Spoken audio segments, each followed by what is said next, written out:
Hello बच्चों, कैसे हो आप सभी। आई होप आप सब बहुत अच्छे होंगे। सो बच्चों, आज हम शुरू करने वाले हैं चैप्टर नंबर 15 आपकी बुक का, जिसका नाम है द जुडिशियल सिस्टम। ठीक है, इसमें हम पढ़ेंगे हमारे जुडिशियल सिस्टम के बारे में, मतलब सुप्रीम कोर्ट, हाई कोर्ट, कैसे हमारा जुडिशियल सिस्टम वर्क करता है। ठीक है, इससे पहले हमने एग्जीक्यूटिव देखा, अब जुडिशियल सिस्टम के बारे में पूरा देखेंगे। ठीक है, जुडिशियल सिस्टम क्या है, उसकी इंपॉर्टेंस क्या है, कैसे फंक्शन करता है, क्या होता है, ये सारी चीजें। Okay, so let's start. Judiciary and it's important. Judicial system क्या है और इसकी इंपॉर्टेंस क्या है। ठीक है, चलिए। Judiciary is the organ of the government which decided the disputes of the individual according to the law, give punishments to those who break the law and award punishment according to the law. Law के according उसको punishment देना। ठीक है, so it also decide dispute that arises between the people and the government and between the state and the center or between the state themselves. So किसी disputes, कोई भी dispute है उसको solve करने की responsibility is by the judiciary. ठीक है, in any democracy an independent and impartial judiciary is an absolute necessary. It safeguards not only the rights and liberties of the people, but even the democratic setup itself. It is also guardian of the constitution, which is the supreme law of the land. It enforces the law in the dispute between, interpret the law and give a new dimensions to our existence law. ठीक है, सबसे पहले बेटा हम देखते हैं आपका Indian judicial system work कैसे करता है। जुडिशियल सिस्टम में हमारे सुप्रीम कोर्ट है, हाई कोर्ट है, हमारे सिविल कोर्ट्स है, ऑर्डिनरी कोर्ट्स है, सब ऑर्डिनेट कोर्ट्स होते हैं। ये सारे के सारे हमारे जुडिशियल सिस्टम में आते हैं। इसका देखते हैं हमारे इंडियन जुडिशियल सिस्टम कैसे फंक्शन करता है, क्या होता है। So India has a integrated judicial system which has a pyramid structure. At the top is Supreme Court. In the state, the highest court is the high court. State में high court highest है, बाकी central level पे, India के level पे देखें तो supreme court है। The district and the lower court is the state are under the high court and there is no separate courts of the union and the state enforcement of their respective laws. Main आपके लिए high court and supreme court is there.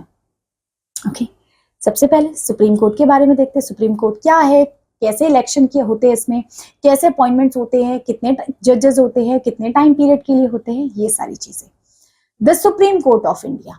The supreme court is located in Delhi. Delhi में supreme court है हमारा।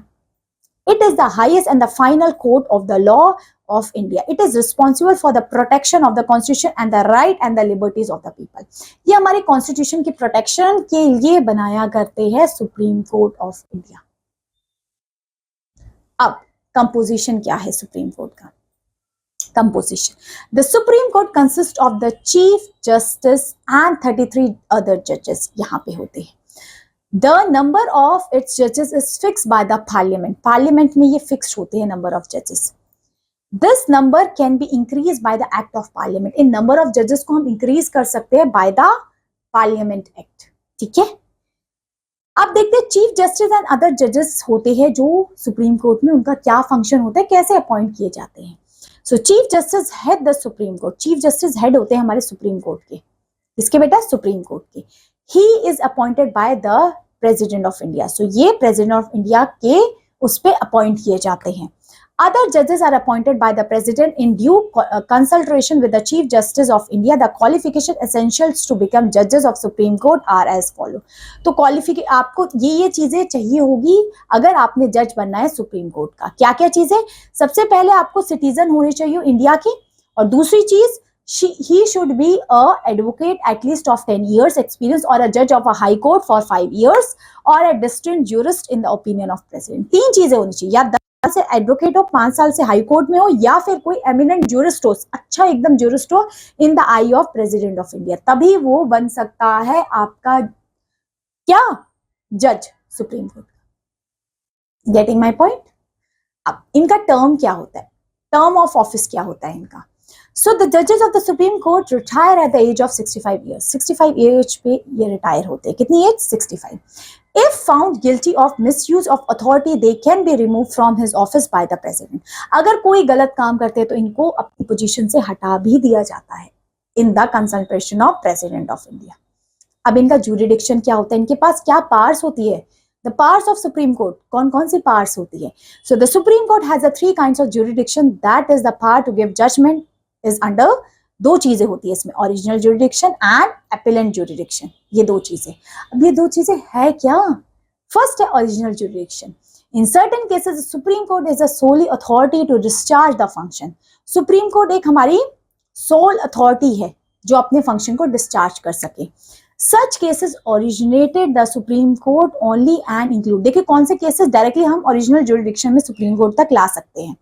सबसे पहले the dispute between 2 or more state. एक या एक से ज्यादा state के बीच में dispute हुआ तो.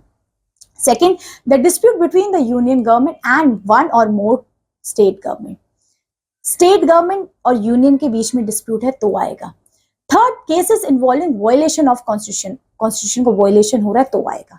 ये केसेस को हम डायरेक्टली ओरिजिनल जुरिडिक्शंस की हेल्प से लेके आ सकते हैं. सेकंड है अपीलेंट जुरिडिक्शन. अपीलेंट जुरिडिक्शन में क्या चीजें आती हैं? So the supreme court is the highest judicial body. It hears appeals against the judgment of the high court. It can also review its own judgment. It here appear in the certain cases as follow. कौन कौन से होते हैं? किस case में आप appeal कर सकते हो, मतलब लोअर कोर्ट के डिसीजन आप सुप्रीम कोर्ट में अपील कर सकते हो. कौन कौन से? When the high court certify that a particular case should be tried on the Supreme Court. अगर हाई कोर्ट लिख दे कि ये केसेस आप सुप्रीम कोर्ट में जा सकते हो तो जा सकता है. या फिर when the high court charges a decision or lower court in a criminal cases and award punishment. अगर punishment award reward दिया है तो आप चार्ज कर सकते हो, तो आप appellant jurisdiction की हेल्प ले सकते हैं. अब एडवाइजरी देने का काम भी है सुप्रीम कोर्ट का. So the president may refer any matter of constitution importance to supreme court of its opinion. The president may accept or reject the advice. President उसको एडवाइस दे सकता है और फिर उसको रिजेक्ट कर सकते हैं या फिर एक्सेप्ट कर सकते हैं उस एडवाइस को. ये चीजें हैं हमारी सुप्रीम कोर्ट को लेके. ठीक है, आगे देखते हैं फंक्शन क्या है हमारे सुप्रीम कोर्ट का. Function of supreme court. Supreme court के कौन कौन से फंक्शन होते हैं? Starting with the first one, the Supreme Court is the guardian of the Constitution. It decided all the cases which involve any point of constitutional law. It acts as the interpreter of the Constitution. It can declare law made by the Parliament and the state legislature invalid if found against the Constitution. अगर वो Constitution के against है कोई law तो उसको वो void declare कर सकता है, invalid declare कर सकता है. कौन? Supreme Court of India. ये हमारा guardian है हमारे Constitution का. ठीक है. Second thing is that the Supreme Court is a guardian of the fundamental rights of the citizen. और ये किसका guardian है? Fundamental rights का. A citizen of India can approach it for the protection of its right.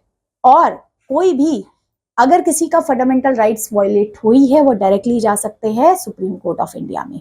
The Supreme Court can declare order of the government invalid if these are found violating the rights of citizen of India. Third is the Supreme Court is ultimate court of recorded in India. It maintain a record of its decision and publish the same. The decision can quote by the lawyer as preceded while pleading their cases. Okay, and last, the Supreme Court supervise and control the working of the high courts in jurisdiction extended in the whole country. Of course, high court को advice देना, ठीक है, और कुछ ऐसे decisions जो high court नहीं ले पा रहे उसको भी सुप्रीम कोर्ट हैंडल करती है. तो ये सारी चीजें हमने सुप्रीम कोर्ट के बारे में देखी. आई एम होपिंग कि आपको सुप्रीम कोर्ट अच्छे से समझ में आया है. सारी चीजें क्लियर हुई. सुप्रीम कोर्ट क्या है, कैसे बना, कौन कौन से लोग हैं, कितना टर्म पीरियड है, सब कुछ. अब इसका आगे का हम कवर करेंगे पार्ट 2 में. तब तक के लिए पार्ट 1 अच्छे से पढ़िए and wait for part 2. Okay, so thank you so much my dear learners. Have a good day. Bye bye.